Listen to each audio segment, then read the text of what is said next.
Hello, everybody. Thank you so much for tuning in today. This is the Bodega Cat Book Club Health Edition. And today we're continuing our reading of Vibrational Medicine by Dr. Richard Gerber, MD, medical doctor. So the subtitle is called The Number One Handbook of Subtle Energy Therapies. And the book we're using is the third edition. So this particular book was inspired by a quote from a famous scientist. His name is Nikola Tesla. And if you don't know who he is, I encourage you guys to check him out on YouTube. Um, it's a brilliant scientist. But anyways, I'm paraphrasing what he's saying. He said, if you want to know the secrets of the universe, you have to understand energy, vibration, and frequency. So this is the inspiration for that. And also, it's been on my bookshelf for a while and I wanted to read it. And there you have it. And I'm sharing it with you guys. So thank you for being on this journey with us. If you do like what we do here, please do consider checking out our other book clubs. We have the spiritual book clubs on Mondays and then financial book clubs on Thursdays. And we put all the book clubs on YouTube in a playlist. So you guys can just download it, listen to it when you're walking your dog, when you're jogging, when you're on the treadmill, when you're stuck in traffic. Um, you're welcome to do that. And we have other contents on there as well, not just the book club. So please do check it out and like and subscribe and comment and all that good stuff. And if you have a book or books, plural, if you want to recommend for us to read, I'll leave a link in the description box below for you guys to do that as well. And we have a monthly newsletter that we put out for free, so please do consider subscribing to that. And if you want to if you want to support us further, you can buy me a coffee, leave a donation, or check out our merch. We have many different merch for your fur babies, doggies, and kitties, as well as humans.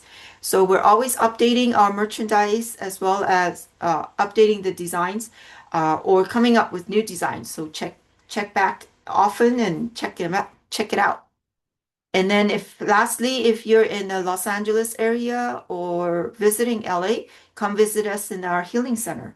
We have a healing center that we use technologies based on Nikola Tesla's scalar wave research. That was the scientist that I mentioned earlier.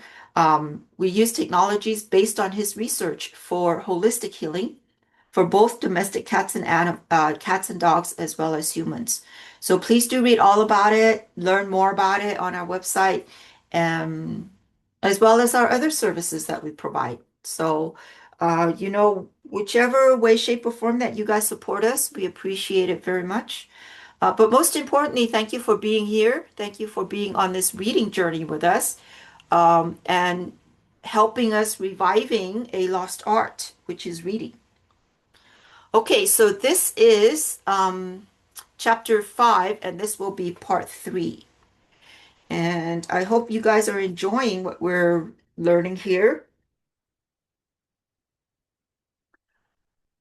And leave your comments in terms of the sections that we're reading. What are some of your experiences? What are some of your thoughts? We'd love to hear from you. Okay, so let's do it. Here we go. The meridian glial network, an electrical interface with the human nervous system. The reason that Western theorists have discovered neural and neurohormonal links with the acupuncture system is not because the meridians are nerves. It is because a division of the meridian system works closely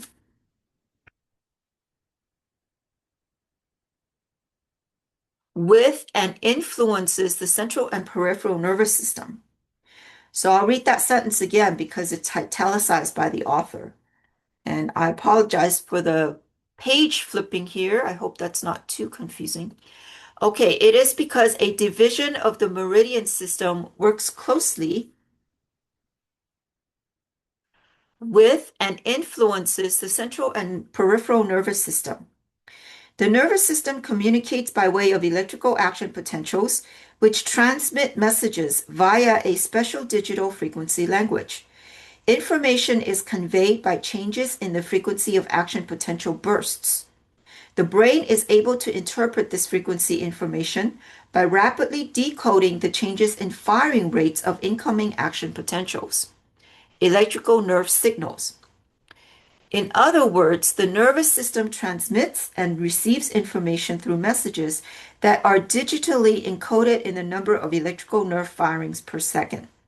The same numerical code of nerve firing rates will carry different meanings depending upon whether a particular nerve is communicating with the area of the brain that processes touch, smell, taste, or another sensory center. It has been recently discovered that the Schwann and glial cell systems, formerly felt to have only nutritive function to the nerves they surround, also carry out an additional function of an electrical nature. Research has indicated that the glial cell network is able to transmit information via slow shifts in DC current potentials. This type of information transmission is referred to as analog-based, as opposed to the digital pulse code of neural action potentials. The analog system of data transmission operates by varying the voltage of the cell membrane, the DC current membrane potential, where an upward or downward shift in cell voltage translates into a particular character and type of information that is relayed along the glial circuit. Analog transmission is known to be considerably slower than digital transmission, but is recognized as an effective alternative form of data communication. The DC current system of glial cells appears to be involved in self-healing electrical feedback loops and relates to such phenomena as the current of injury. This was discussed with the work of Dr. Becker in Chapter 3. It is likely that the acupuncture system has some type of input into the nervous system, as evidenced by acupuncture analgesia's ability to cause endorphin release in the brain. At one level, this might be accomplished by influencing the DC potentials of the glial cell network, which follow the pathways of the nerves. Electrical currents conducted through the acupuncture meridian system may reflect the meridian's role in forming a unique type of energy circulatory system that exists in relation to other established physiologic pathway. It is possible that the DC currents associated with the meridian and glial network may influence the production and transmission of action potentials by the nerves. I'll read that again because it's italicized by the author. It is possible that the DC currents associated with the meridian and glial network may influence the production and transmission of action potentials by the nerves. Certain paraphysical information tends to confirm this hypothesis. And it is a big quote. Okay. Quote, the direct current potentials measurable on the intact surfaces of all living beings demonstrate a complex field pattern that is spatially related to the anatomical arrangement of the nervous system. The surface potentials are directly associated with elements of the various circulatory systems. The fifth circulatory system is one which is connected with an internal energetic current working through the acupuncture lines. It is continually at work and available to shape the action potential system, which is used by the network of nerves. And I'll read that sentence again because it's italicized by the author. The fifth circulatory system is one which is connected with an internal energetic current working through the acupuncture lines. It is continually at work and available to shape the action potential system, which is used by the network of nerves. This action potential system, therefore, exists upon a substratum of direct current potentials, which actually precede the action potential mechanism of data transmission. The pre-existing direct current potentials have original functions which govern biological processes, thereby controlling the basic properties of living organisms. The human form is a grid of magnetic domains which move between the primary blueprint of the overself, etheric and higher light bodies, and the pattern angles of the human organs, i.e., the axial relationship. The lines which tie together these magnetic domains are known as axiotonal lines. Axiotonal grids formed by intersecting axiotonal lines interface with the biological activities of the organism. The grids allow the interaction of the physical cellular structure with higher or lower vibratory frequencies. Man's biological interconnection with the higher frequency energies takes place through the acupuncture meridian system, which is interfaced with the axiotonal line and grid system. The acupuncture and axiotonal lines are part of a fifth dimension circulatory system, which are used to draw from the over self body, the basic energy used for renewing the physical cellular form. And there is a end note for that if you guys are interested in delving further into it. We won't do that here, but if you have a book, you can, and you wish to do a deeper dive, you guys can do that. So I'll read the last paragraph again because it's italicized by the author. Man's biological interconnection with the higher frequency energies takes place through the acupuncture meridian system, which is interfaced with the axiotonal line and grid system. The acupuncture and axiotonal lines are part of a fifth dimensional circulatory system, which are used to draw from the over self body, the basic energy used for renewing the physical cellular form. Italics added. End quote. Okay, you know what? Let me move the camera in a little bit closer so we could see better. Ah, that's better. Okay. This paraphysical data puts into perspective the neural link between the acupuncture meridian system, the electrical currents measured at the acupoints, and the meridian interface to the higher energetic domains, collectively referred to here as the overself. It is suggested that meridian energetic inputs influence the action potential output of the nervous system by varying the DC currents, which are part of the electrical environment in which the neurons function. I'll read that sentence again because it's italicized by the author. It is suggested that meridian energetic inputs influence the action potential output of the nervous system by varying the DC currents, which are part of the electrical environment in which the neurons function. This indirect energetic link with the nervous system explains why one can measure neurological phenomena in response to acupuncture stimulation.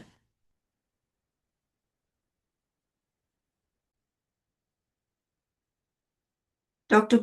Bruce Pomerantz has done studies on the transmission of action potentials through neuronal pain pathways in the spinal cord as they are influenced by acupuncture analgesia. And there's an end note for that if you guys want to do a deeper dive. Pomerantz found that painful stimuli to a mouse's tail were accompanied by a significant increase in the firing rate of neurons along the pain pathway in the spinal cord. Acupuncture analgesia directed toward desensitizing the tail to pain resulted in an inability to increase the neuronal firing rate beyond the resting level in response to painful stimuli, but only after a 30-minute interval.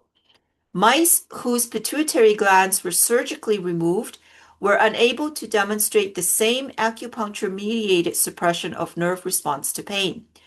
Lanoxin, an endorphin blocking agent, also prevented this acupuncture-mediated phenomenon.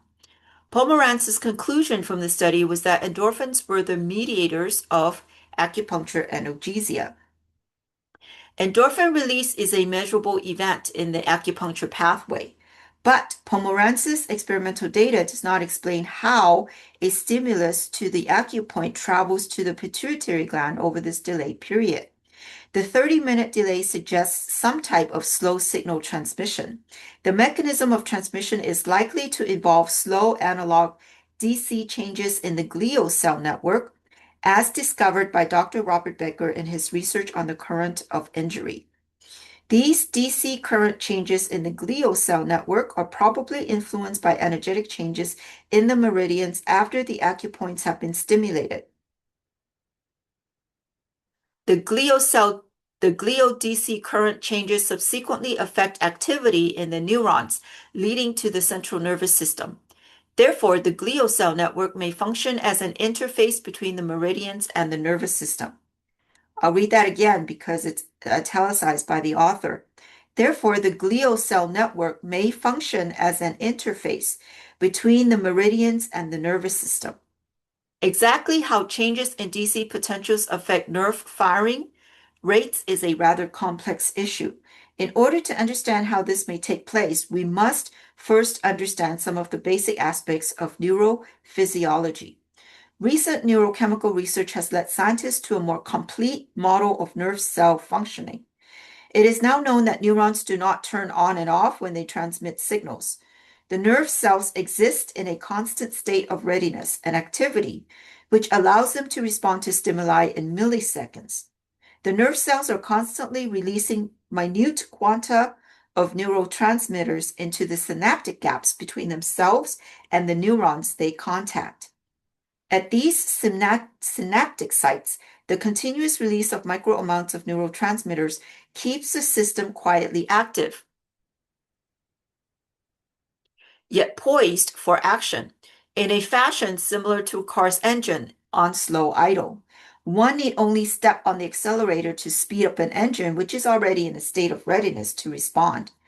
When an action potential is initiated in a nerve cell, such as when a peripheral nerve relays sensory information from pressure receptors in the skin, the electrical impulse initiates a sequence of events that ultimately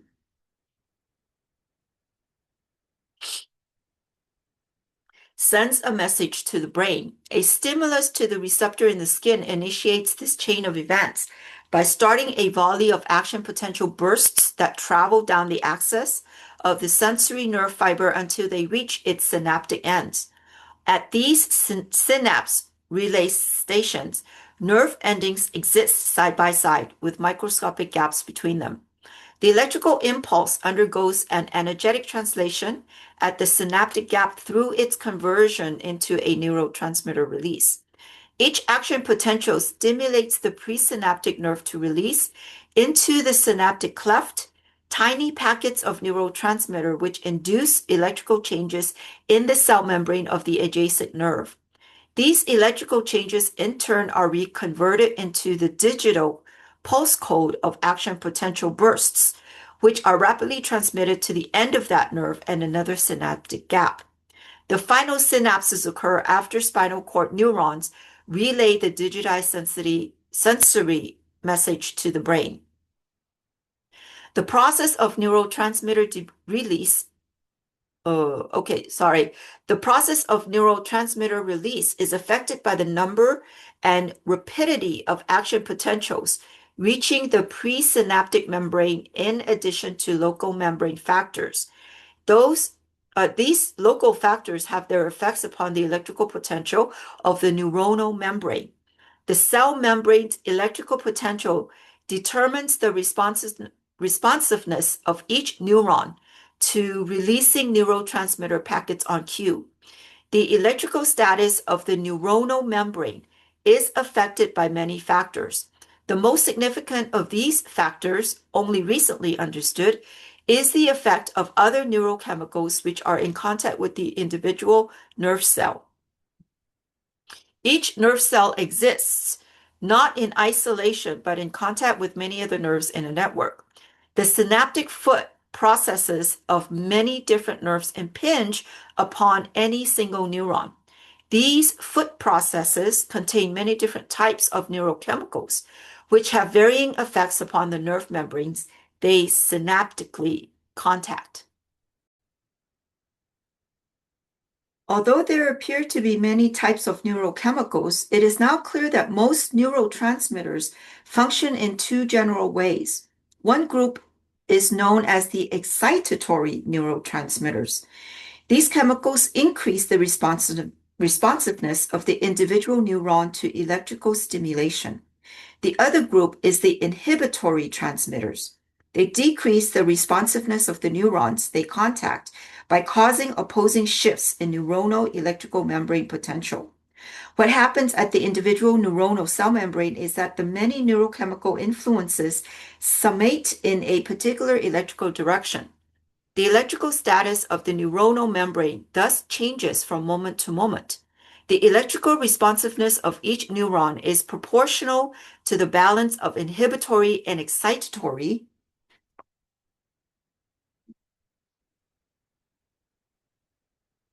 transmitters impinging upon the cell membrane near the synapse at any one moment in time. Okay, I'll read that last sentence again because it is italicized by the author.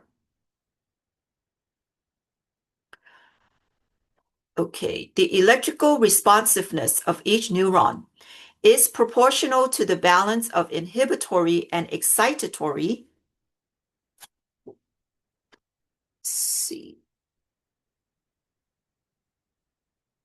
neurotransmitters impinging upon the cell membrane near the synapse at any one moment in time. Of the newer transmitters discovered, the endorphins are considered a hot area of research in conventional medicine. They are one of a growing number of newly discovered brain chemicals which are currently under study in the developing field of neuroendocrinology. Of the many neurochemicals under investigation, it is the endorphins which figure most predominantly in conventional theories of acupuncture analgesia. The endorphins belong to a class of neurochemicals which have been referred to as neuromodulators or neuroregulators. And there's an endnote for that, and I'll read that sentence again because it's italicized by the author. The endorphins belong to a class of neurochemicals which have been referred to as neuromodulators or neuroregulators. These chemicals modulate the effects of other transmitter systems through their ability to influence neuronal membranes. The endorphins belong to a subclass of transmitters known as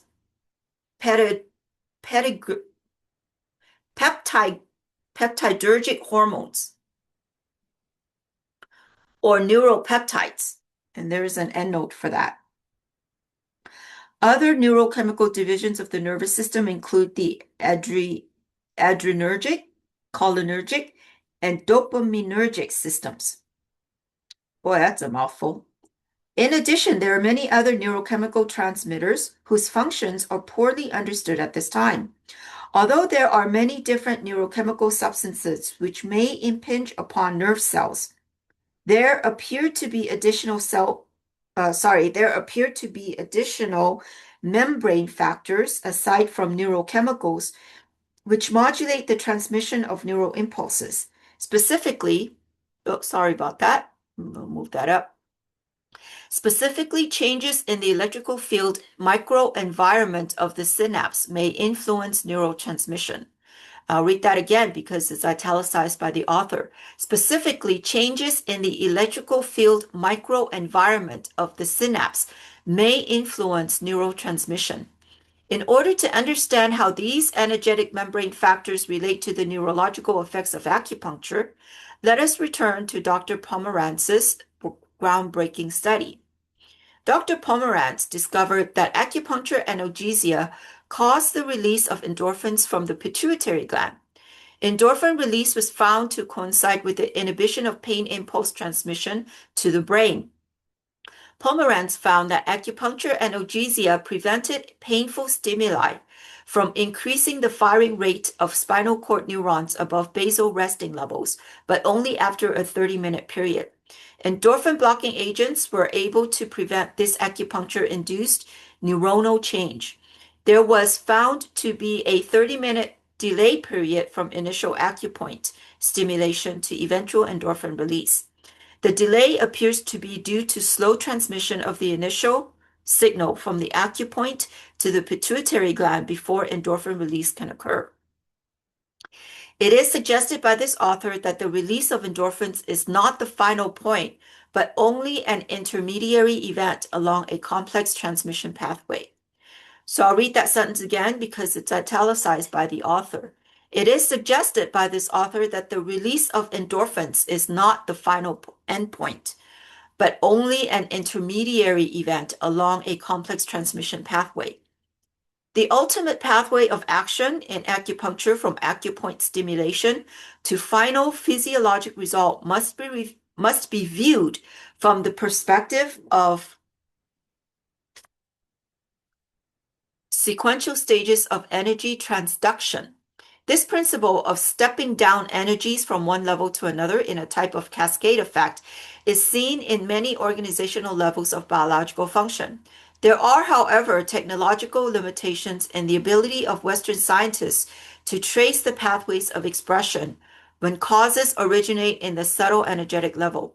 One's ability to define true cause and effect, as in the case of the neurohormonal effects of acupuncture, may be limited by the sensitivity of the measuring devices chosen to monitor the biological systems in question.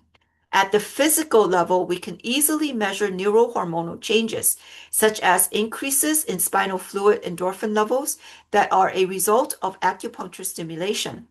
These neurochemical changes are secondary byproducts of energy signal transduction through the meridian nervous system link. An energetic signal becomes converted into a hormonal signal. I'll read that sentence, two sentences again, because it's italicized by the author. These neurochemical changes are secondary byproducts of energy signal transduction through the meridian nervous system link. An energetic signal becomes converted into a hormonal signal. The path between stimulus and response follows a more circuitous route than the nervous system alone. The nerves form a link in a chain of events. The neurological model of acupuncture is, at present, only partially adequate to fully explain the 30-minute delay in signal transmission. If nerves were the primary mechanism in acupuncture, one would expect a faster response time from needle insertion to analgesic effect. Nerve response time is ordinarily in the range of milliseconds, not minutes.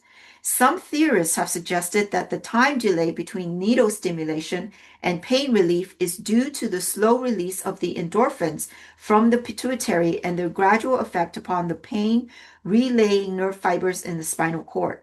However, an alternate theory proposed by this author may give greater understanding to both the 30-minute delay in pain relief as well as the complex nature of the acupuncture nervous system link. It is likely that part of the delay noted in signal transmission is due to participation of the glial cell network in meridian energy transduction. The glial cells demonstrate a slower method of analog data transmission via gradual shifts in DC potentials. And there's an endnote for that if you want to do a deeper dive. This perineural transmission system is composed of Schwann, glia, and satellite cells, which form an interactive interface with the nervous system. The perineural network participates in one intermediate step in a series of progressive signal transductions, whereby primary meridian energies ultimately influence the nervous system.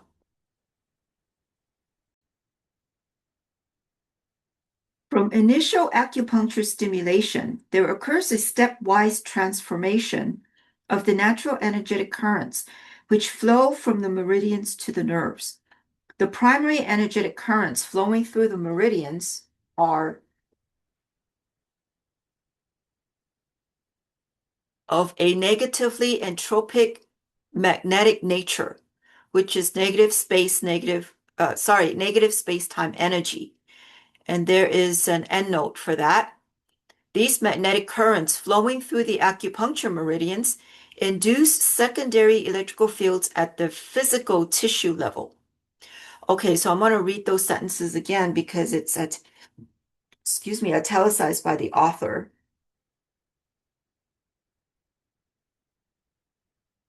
Okay, the primary energetic currents flowing through the meridians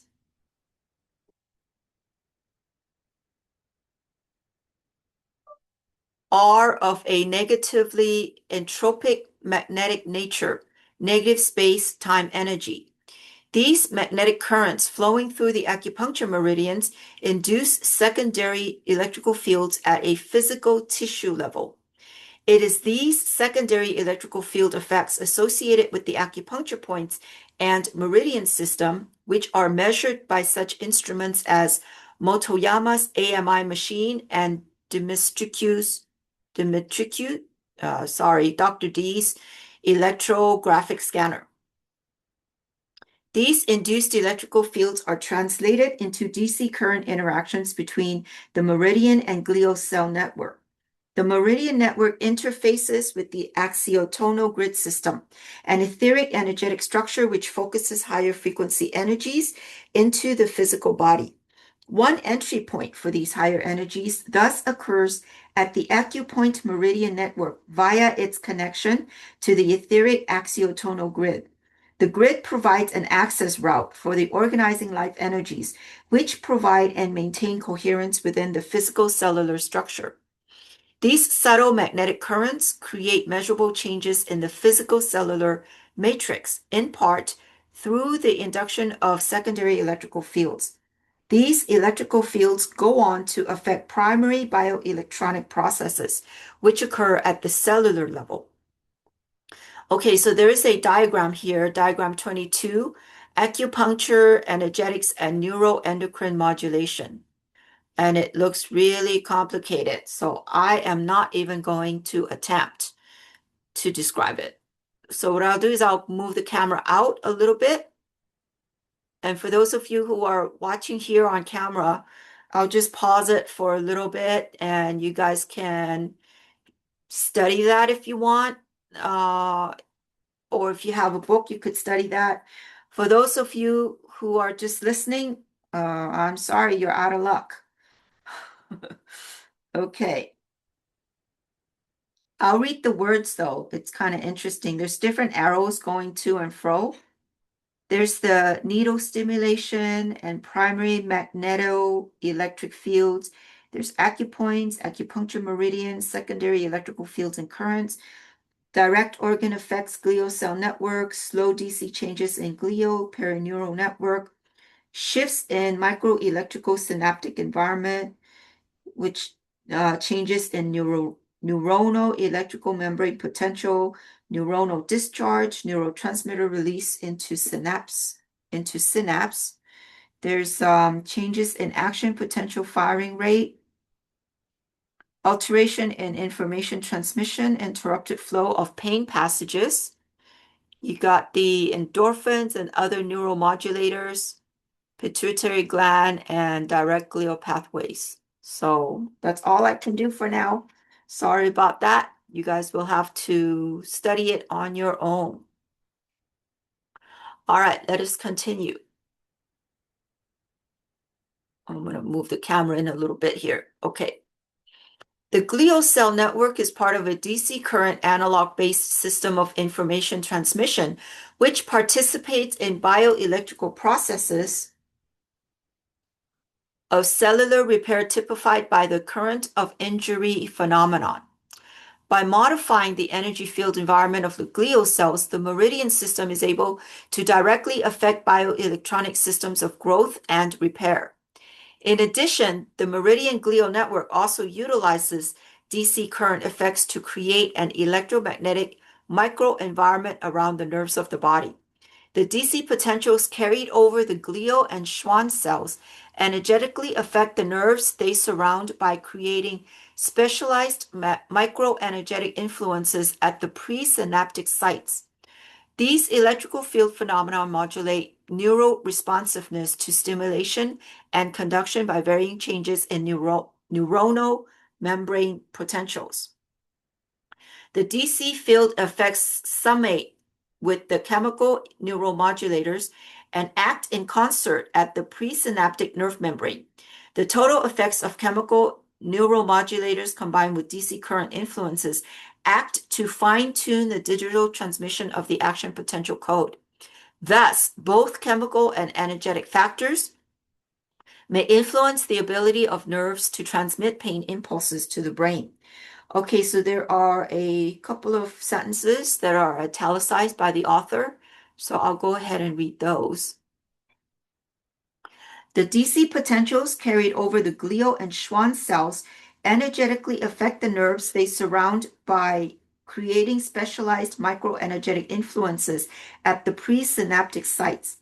These electrical field phenomena modulate neuroresponsiveness to stimulation and conduction by varying changes in neuronal membrane potentials.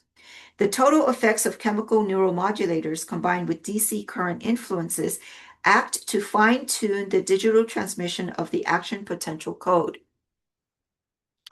All right, continuing. Through the acupuncture meridian network, chi energies are transformed into DC current changes, which are then slowly transmitted along the perineural pathways throughout the glial network. At the level of the brain, these changes in DC potentials are also associated with neurochemical mechanisms, i.e. endorphin release,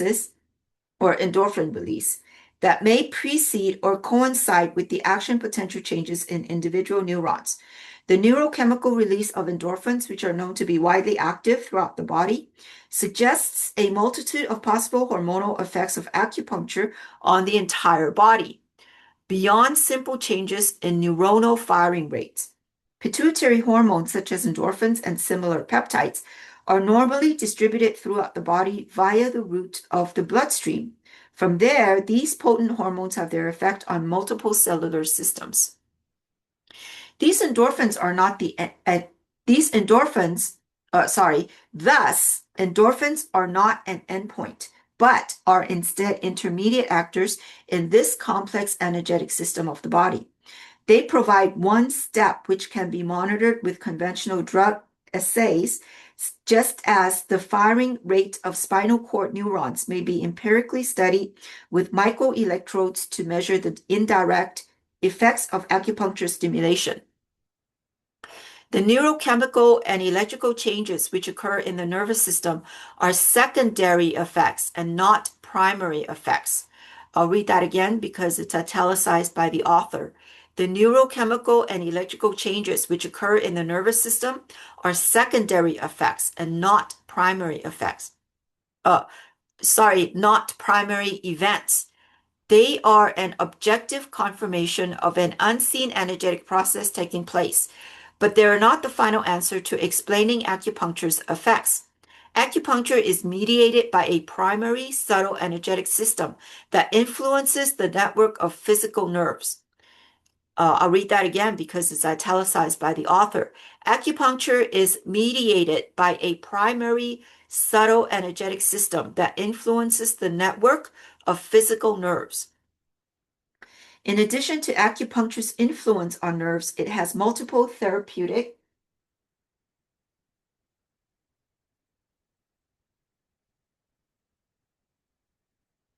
effects on other cellular components of physiology which are less easily measured by present medical technologies.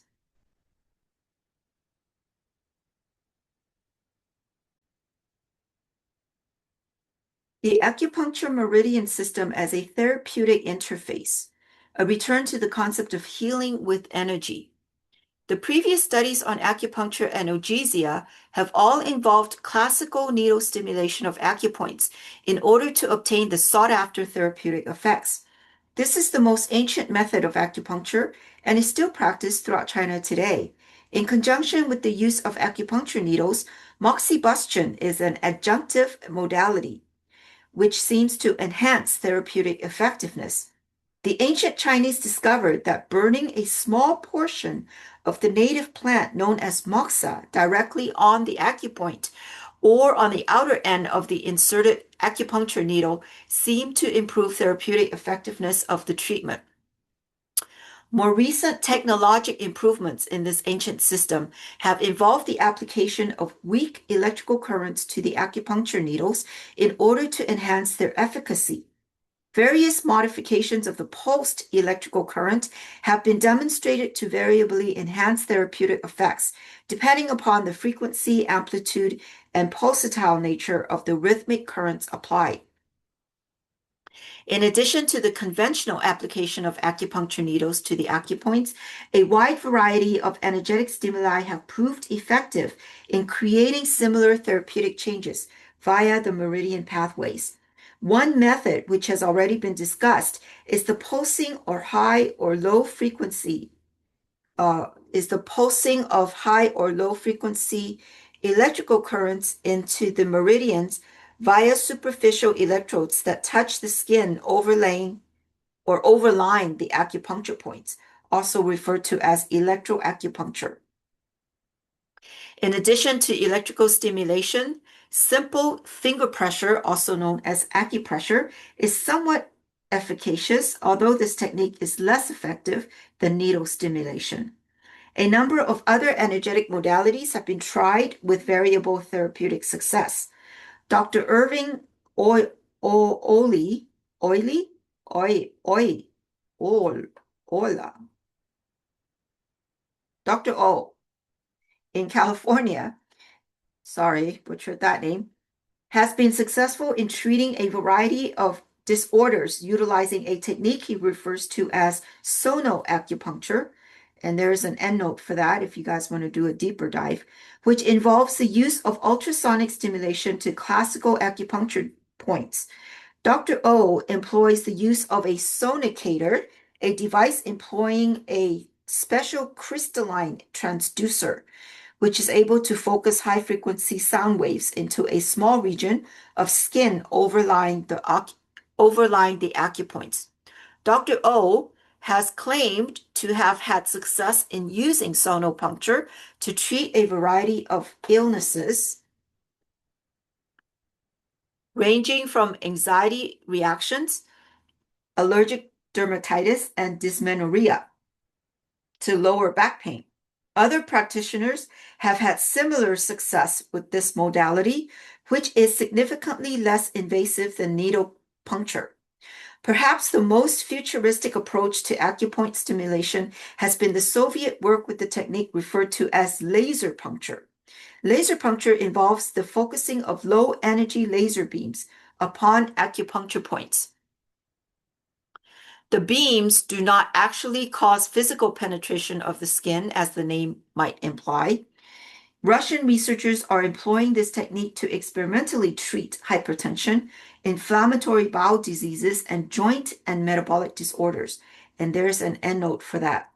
Other reports indicate that the Soviets have been successful in aborting epileptic convulsions by focusing the laser beam on an upper lip acupoint at the onset of a seizure. Interesting results with laser puncture has been noted on facial paralysis in children. Researchers compared electrical voltage measurements from acupoints on the right and left side of the face. In facial paralysis, there was an electrical imbalance between the two sides, similar to what Motoyama has measured utilizing the AMI machine. Following laser treatment to the imbalanced acupoints, normalization of meridian voltages was found to be associated with a cure of the paralysis. And there is an endnote for that.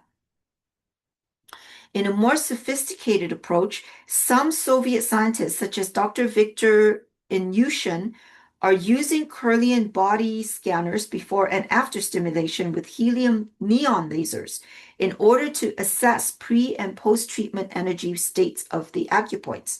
This research is reminiscent of Dr. D's work with electronographic scanning.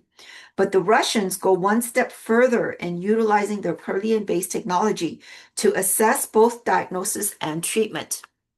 In terms of therapeutic results, laser puncture has been found to be even more effective than classical needling or electrical stimulation of acupoints. A number of American and Indian, okay, let's try that again. A number of American and Italian researchers are also beginning to explore the therapeutic benefits of this unique modality. Laser puncture and sonopuncture are only unique therapeutic approaches. are truly unique therapeutic approaches in that they employ the pure energetic frequencies of light and sound to heal human illness. I'll read that again because it's italicized by the author. Laser puncture and sonopuncture are truly unique therapeutic approaches in that they employ the pure energetic frequencies of light and sound to heal human illness. The energies imparted to the acupoints by these modalities have their ultimate physiological effects by shifting the natural flow of subtle energies through the meridians. During the process of acupoint stimulation leading to a final physiologic outcome, there is considerable signal transduction along the energetic pathways. The intermediate byproducts of signal transduction from DC current changes at acupoints to hormonal release may provide physicians with an avenue of monitoring aspects of organ physiology and pathology. We have seen that the firing rates of nerves may be affected by acupuncture, as well as by the release of pituitary hormones such as endorphins. These are effects which conventional medical techniques are easily capable of measuring. A much more sensitive and useful approach lies in monitoring the electrical fields and currents secondarily associated with the meridian system. Measurement of changes in the electrical parameters of acupoints through such technologies as the AMI machine and Kirlian-based scanners will ultimately prove to be the diagnostic avenues of the future. And I'll read that sentence again because it's italicized by the author. Measurement of changes in the electrical parameters of acupoints through such technologies such as the AMI machine and Kirlian-based scanners will ultimately prove to be the diagnostic avenues of the future. As we shall see in later chapters, these technologies will provide sensitive information about the physiologic status of the human organism, as well as guidelines to follow in monitoring different types of therapy. Because the primary energies flowing through the meridians are of a subtle energetic nature, the electrical parameters of the acupoints provide the closest indirect information that is possible without conventional level of instrumentation. Utilizing these new systems of diagnosis, we will be able to understand more about the mechanisms and benefits of many different types of subtle energetic therapies which may be useful in treating human illnesses. It will be through the exploration of the physical etheric interface as provided by measurements of the acupuncture meridian system that medicine will slowly evolve toward a more subtle energetic orientation of diagnosis and treatment.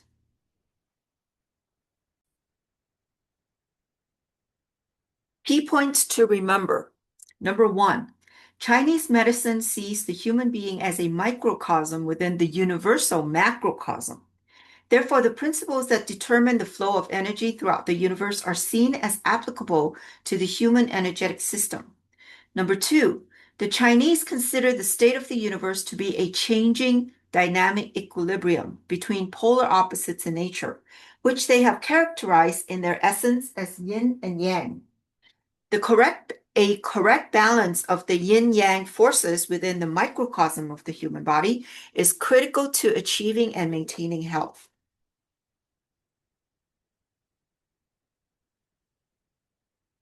Number three, acupuncture points are access points that allow energy to flow from environmental energy fields into the subtle fields of the etheric and physical bodies. The acupoints can be located on the skin via their characteristic of low electrical resistance, i.e. high conductivity, which is consistent with their role as portals of energy entry into the body. Number four, Qi, a nutritive, subtle life energy, is absorbed from the environment into the acupuncture points and through the meridian system. The meridian system is largely divided into 12 main sets of meridians that deliver energy to the major organs of the body. Number five, according to Chinese philosophy, the flow of qi energy through the 12 paired meridians follows certain well-defined cycles that mirror principles in nature. These cycles of generation and destruction, demonstrate the patterns by which qi energy flows sequentially through the meridians and thus to the organs of the body during periods of both health and illness. Number 6, the flow of qi energy through the meridians follows a biorhythmic pattern. The flow of qi through a particular meridian is always highest at a particular time of day or night. Knowledge of this pattern of timing can be helpful to the clinician in knowing which times to treat a particular meridian using acupuncture therapy. Also, this time-related flow of life energies may be a contributing factor to physiological phenomena, which are strongly affected by time of day. Number 7, the acupuncture system delivers qi to the organs through paired meridians on the left and right sides of the body. When an organ is diseased or illness is imminent, the paired meridians delivering energy to that organ demonstrate an electrical imbalance between the two sides of the body. Number 8, such disease-related imbalances in the major bodily organs can be determined by using diagnostic systems such as the AMI machine, a computerized instrument which electrically measures and compares the terminal acupoints for each of the major paired meridians. Number 9, electrographic scans of the body demonstrate that acupuncture points glow brightly when their associated meridian is out of balance, thus allowing an alternative method of disease detection. 10, stimulation of acupuncture points produces changes in the nervous system, i.e. endorphin release and relief of pain, because the meridians indirectly influence nerve pathways in the body. Such acupuncture-associated nerve changes are probably mediated by energy field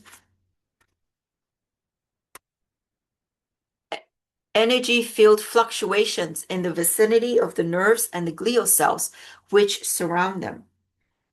Number 11, the acupuncture meridian system is both a diagnostic interface as well as a therapeutic interface. Energy changes in the meridian system can be measured through the acupoints to detect the presence of illness. Conversely, energy can be introduced into the meridian system to promote healing of diseases via a variety of therapeutic modalities, including stimulation of acupoints by finger pressure, needles, electrical currents, sound waves, and laser light.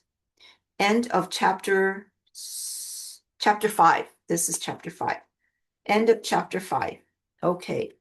Wow, that was quite a long section there. I hope you enjoyed that. Let me know what you think about this particular section and Chinese medicine.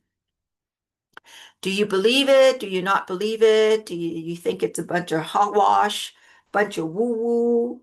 It's been around for 3,000 years, which is much longer than the Western medicine. Have you tried it? How do you feel about it?